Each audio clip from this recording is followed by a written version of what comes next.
ഇറാനുമായി ബന്ധമുള്ളതുമായ 3 എണ്ണക്കപ്പലുകൾ ഇന്ത്യൻ തീരസംരക്ഷണ സേന പിടിച്ചെടുത്തു. ഈ മാസം ആദ്യം മുംബൈ തീരത്ത് വെച്ചാണ് കപ്പലുകൾ കസ്റ്റഡിയിലെടുത്തത് എന്ന് അന്താരാഷ്ട്ര വാർത്താ ഏജൻസിയായ റോയിറ്റേഴ്സ് റിപ്പോർട്ട് ചെയ്യുന്നു. നിയമവിരുദ്ധ വ്യാപാരം തടയുന്നതിന്റെ ഭാഗമായി സമുദ്രമേഖലയിൽ ഇന്ത്യ നിരീക്ഷണം ശക്തമാക്കിയിരിക്കുകയാണ്. ഇറാനെ ആക്രമിക്കാൻ US ലക്ഷ്യമിടുന്നതായും റിപ്പോർട്ടുണ്ട്. ഇറാനിൽ ആഴ്ചകൾ നീളുന്ന സൈനിക നടപടിക്ക് US സൈന്യം സജ്ജമാകുന്നു എന്ന റിപ്പോർട്ടുകളാണ് റോയിറ്റേഴ്സ് വാർത്താ ഏജൻസി പുറത്തുവിടുന്നത്. ഇറാനും USഉം തമ്മിൽ ഇതുവരെ ഉണ്ടായിരുന്നതിൽ വെച്ച് ഏറ്റവും രൂക്ഷമായ ഏറ്റുമുട്ടലാകും ഇതെന്നാണ് US ഉദ്യോഗസ്ഥരെ ഉദ്ധരിച്ച് വാർത്താ ഏജൻസി റിപ്പോർട്ട് ചെയ്യുന്നത്. ലോകത്തെ ഏറ്റവും വലിയ വിമാനവാഹിനി കപ്പലായ USന്റെ USS Gerald R Ford middle ഈസ്റ്റിലേക്ക് അയച്ചിട്ടുണ്ട്. കരീബിയൻ കടലിൽ നിലയുറപ്പിച്ചിരുന്ന ജെറാൾഡ് R ഫോൾഡ് മിഡിൽ ഈസ്റ്റിലേക്ക് യാത്ര തുടങ്ങിയെന്നാണ് വിവരം. ഇറാനിലെ ഭരണകൂടത്തെ അട്ടിമറിക്കുന്നതിനെ കുറിച്ച് US പ്രസിഡന്റ് ട്രംപ് വെള്ളിയാഴ്ച പരസ്യമായി പ്രതികരിച്ചിരുന്നു. അതാണ് സംഭവിക്കാവുന്നതിൽ വെച്ച് ഏറ്റവും നല്ല കാര്യമെന്നാണ് തോന്നുന്നത് എന്നാണ് നോർത്ത് കരോലിനയിലെ ഫോർട്ട് ബ്രാഗിലെ സേനാ പരിപാടിയിൽ പങ്കെടുക്കവേ ട്രംപ് പറഞ്ഞത്. നയതന്ത്ര ശ്രമങ്ങൾ പരാജയപ്പെട്ടാൽ ഇറാൻ ഗുരുതര പ്രത്യാഘാതം ഉണ്ടാകുമെന്ന് ട്രംപ് നേരത്തെ മുന്നറിയിപ്പ് നൽകിയിരുന്നു. എന്നാൽ ആക്രമിച്ചാൽ USന് തിരിച്ചടി നൽകുമെന്നാണ് ഇറാൻ മുന്നറിയിപ്പ് നൽകുന്നത്. ഇറാന്റെ ബാലിസ്റ്റിക് മിസൈലുകളെ നിയന്ത്രിക്കണമെന്ന അടക്കം US ആവശ്യപ്പെടുന്നുണ്ട്. ഉപരോധങ്ങൾ നീങ്ങുമെങ്കിൽ ആണവ പദ്ധതിയെ പരിമിതപ്പെടുത്താനും ഉള്ള കരാറിന് ഇറാൻ തയ്യാറാണ്. എന്നാൽ ആണവ പദ്ധതി പൂർണ്ണമായും ഉപേക്ഷിക്കില്ല എന്നും മിസൈൽ ശേഷി അടക്കം രാജ്യത്തിന്റെ പ്രതിരോധ വിഷയങ്ങളിൽ ആരും ഇടപെടേണ്ട എന്നുമാണ് ഇറാൻ ആവർത്തിക്കുന്നത്.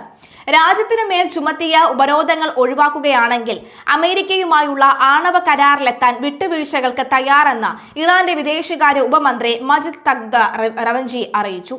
എന്നാൽ മിസൈൽ പദ്ധതികൾ ഉൾപ്പെടെയുള്ള മറ്റ് വിഷയങ്ങളെ ചർച്ചയിലേക്ക് കൊണ്ടുവരുന്നതിനെ തള്ളിക്കൊണ്ടാണ് ഈ നീക്കം പറയുന്നത്.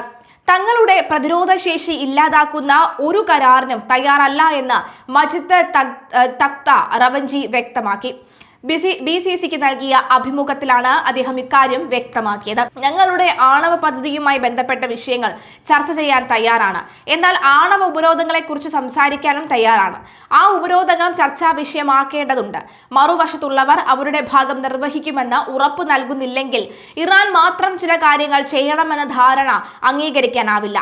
പന്തിനി അമേരിക്കയുടെ കോർട്ടിലാണ് എന്നും അദ്ദേഹം വ്യക്തമാക്കി. മാത്രമല്ല, കഴിഞ്ഞ ദിവസം രാത്രിയും സമാനമായ രീതിയിൽ ഒരു അറ്റാക്ക് ഉണ്ടായിരുന്നു എന്നാണ് പറയപ്പെടുന്നത്. അതായത് ഈ ബാലിസ്റ്റിക് മിസൈലുകളുടെ ഒരു പോക്കുവരവ്, അതുപോലെ തന്നെ ഒരു പരീക്ഷണം ഒക്കെ തന്നെ നടന്നിട്ടുണ്ടോ എന്നൊരു സംശയമുണ്ട്.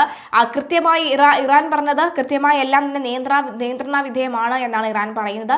അതായത് ഇറാൻ ഒരു പ്രകോപനത്തിനില്ല എന്നാണ് മനസ്സിലാക്കുന്നത്. പരമാവധി പിന്നിലോട്ട് നിന്ന് അമേരിക്കയെ പരമാവധി പ്രകോപിപ്പിക്കാൻ, അതായത് തൊട്ടാ പൊട്ടുന്ന കണക്കിനാണ് ഇപ്പോൾ അമേരിക്ക നിൽക്കുന്നത്. അതായത് ഏത് നിമിഷവും ഇറാന്റെ ഭാഗത്ത് നിന്ന് ഒരു ചെറുവിരൽ അനങ്ങിയാൽ പോലും, ഒരു പുല്ല് ഒന്ന് ആടിയാൽ പോലും ഇറാനെ അറ്റാക്ക് ചെയ്യാൻ അമേരിക്ക തയ്യാറാണ്. അതുകൊണ്ട് തന്നെ അനാവശ്യമായ ഒരു പ്രകോപനം ഉണ്ടാക്കി തങ്ങൾക്കൊരു വലിയൊരു വിനയാക്കി മാറ്റാതിരിക്കാൻ പരമാവധി ഇറാൻ ശ്രമിക്കുന്നുണ്ട്, ഒതുങ്ങിപ്പോകുന്നുണ്ട് എന്ന് വേണമെങ്കിൽ പറയാം. ഏതായാലും ആണവ ചർച്ചകളുടെ 2ാം ഘട്ടം ഈ ജനീവയിൽ നടക്കുന്നുണ്ട്. ഇന്ന് മുതലാണ് ജനീവയിൽ ഇത് നടക്കാനായി ആരംഭിച്ചിട്ടുള്ളത്. ഇറാന്റെ ആണവ പദ്ധതിയെക്കുറിച്ചാണ് ജനീവയിൽ വെച്ച് നടക്കുന്ന ഈ 2ാം ഘട്ട ചർച്ചകൾക്ക് ഒമാൻ ആതിഥ്യം വഹിച്ചുകൊണ്ട് സ്വിസ് വിദേശകാര്യ മന്ത്രാലയം വക്താവ് നേരത്തെ വ്യക്തമാക്കിയിരുന്നു. എന്നാൽ കൂടുതൽ വിവരങ്ങൾ നൽകാൻ വക്താവ് തയ്യാറല്ല. കഴിഞ്ഞ പതിറ്റാണ്ടുകളായി ഇറാനും അമേരിക്കയും തമ്മിലുള്ള നയതന്ത്ര ബന്ധങ്ങളിൽ ഈ സ്വിറ്റ്സർലാൻഡ് നിർണായക പങ്ക് വഹിച്ചിട്ടുണ്ട്. ഫെബ്രുവരി 6-ന് ഒമാനിൽ വെച്ചായിരുന്നു ആദ്യഘട്ട ചർച്ചകൾ നടന്നിരുന്നത്. ഇറാനിയൻ വിദേശകാര്യ മന്ത്രി അബ്ബാസ് അരാഗച്ചി, US പ്രതിനിധി സ്റ്റീവ് വിറ്റ്കോഫ്, US പ്രസിഡന്റ് ട്രംപിന്റെ മരുമകൻ ജറാഡ് കുഷ്നർ എന്നിവരാണ് ചർച്ചയുടെ ഭാഗമായത്. ഒമാന്റെ മധ്യസ്ഥയിലായിരുന്നു പരോക്ഷമായ ചർച്ചകൾ നടന്നിരുന്നത്. എന്തായാലും കഴിഞ്ഞ ദിവസം ഉണ്ടായ അത്രയും ഏത് നിമിഷവും യുദ്ധം പൊട്ടിപ്പുറപ്പെടാം എന്നൊരു രീതിയിലേക്കാണ് കാര്യങ്ങൾ എത്തി നിൽക്കുന്നത്. ഈ ഘട്ടത്തിലാണ് നമുക്ക് മനസ്സിലാക്കുന്നത് അബ്ബാസ് അരാഗച്ചിയും US പ്രതിനിധിയും ഒക്കെ തന്നെ ജനീവയിൽ എത്തിയിട്ടുണ്ട്. ജനീവയിലെ ഇന്നത്തെ ചർച്ച അത് നിർണായകമാണ്. ആദ്യഘട്ട ചർച്ച ഒരിടത്തും എത്താതെ, ഒരു ഉത്തരത്തിലെത്താതെ ഇങ്ങ് പോകുന്ന ഒരു സാഹചര്യമാണുള്ളത്. എന്നാൽ 2ാം ഘട്ട ചർച്ച അങ്ങനെ പോകരുത്, കൃത്യമായ ഉത്തരത്തിൽ എത്തേണ്ടതുണ്ട് എന്നുള്ള ഉറപ്പിന്മേലാണ് ചർച്ചകൾ നടക്കുന്നത്. ഏതായാലും കാത്തിരുന്ന് തന്നെ കാണണം ഇത് എവിടെ കൊണ്ട് അവസാനിക്കും എന്നുള്ളത്. ഞങ്ങളുടെ ആണവ പദ്ധതിയുമായി ബന്ധപ്പെട്ട വിഷയങ്ങൾ ചർച്ച ചെയ്യാൻ തയ്യാറാണ്. എന്നാൽ അവർ ഉപരോധങ്ങളെക്കുറിച്ച് സംസാരിക്കാനും തയ്യാറാണ്. ആ ഉപരോധങ്ങളും ചർച്ചാ വിഷയമാക്കേണ്ടതുണ്ട്. മറുവശത്തുള്ളവർ അവരുടെ ഭാഗം നിർവഹിക്കുമെന്ന് ഉറപ്പ് നൽകുന്നില്ലെങ്കിൽ ഇറാൻ മാത്രം ചില കാര്യങ്ങൾ ചെയ്യണമെന്ന ധാരണ അംഗീകരിക്കാനാവില്ല. പന്തിന് അമേരിക്കയുടെ കോർട്ടിലാണ് എന്നാണ് പറയുന്നത്. അതായത് ഇറാൻ ചെയ്യാവുന്ന എല്ലാ കാര്യങ്ങളും ചെയ്തത് ഇറാന്റെ തന്ത്രമാണ് പണ്ട് മുതലേ ഇത്. അതായത് തങ്ങളുടെ ഭാഗം ക്ലിയർ കട്ടാണ്, തങ്ങൾ ഇനി ഒന്നുമേ ചെയ്യാനില്ല, ഇനി മറുഭാഗം നിൽക്കുന്നവരാണ് ചെയ്യേണ്ടതെന്ന് പറയുന്നു. അതായത് രണ്ടിലും അഭിപ്രായമില്ലാതെ എന്നാൽ നിഷ്പക്ഷമായി പോകുന്ന പലരുടെയും പല ലോകരാജ്യങ്ങളുടെയും ഒരു അഭിപ്രായം പിടിച്ചെടുക്കാൻ കഴിയുന്ന ഒരു സ്റ്റേറ്റ്മെന്റ് ആണ് ഈ ഒരു സ്റ്റേറ്റ്മെന്റ്. ഈ ഒരു സ്റ്റേറ്റ്മെന്റ് എല്ലാ കാലത്തും ഇറാൻ നിലനിർത്തുന്നുണ്ട്. അതായത് ഞങ്ങളെല്ലാം പെർഫെക്റ്റ് ആയിട്ട് ചെയ്യുന്നുള്ളവരാണ്, ഇനി ചെയ്യേണ്ടത് മറുവശത്തെ ആൾക്കാരാണ്, അവരാണ് അനാവശ്യമായി നമ്മളെ ഇത് ചെയ്യുന്നത്, പ്രകോപിപ്പിച്ചുകൊണ്ടിരിക്കുന്നത് എന്നൊക്കെയാണ് പറയുന്നത്. എന്തായാലും ഈ ഒരു കാര്യത്തിലാണ് ഇനി കൃത്യത വരേണ്ടത്, വ്യക്തത വരേണ്ടത്. ആണവ ചർച്ചകളുടെ 2ാം ഘട്ടം എന്തായാലും ജനീവയിൽ അല്പസമയത്തിനകം ആരംഭിക്കാൻ പോവുകയാണ്.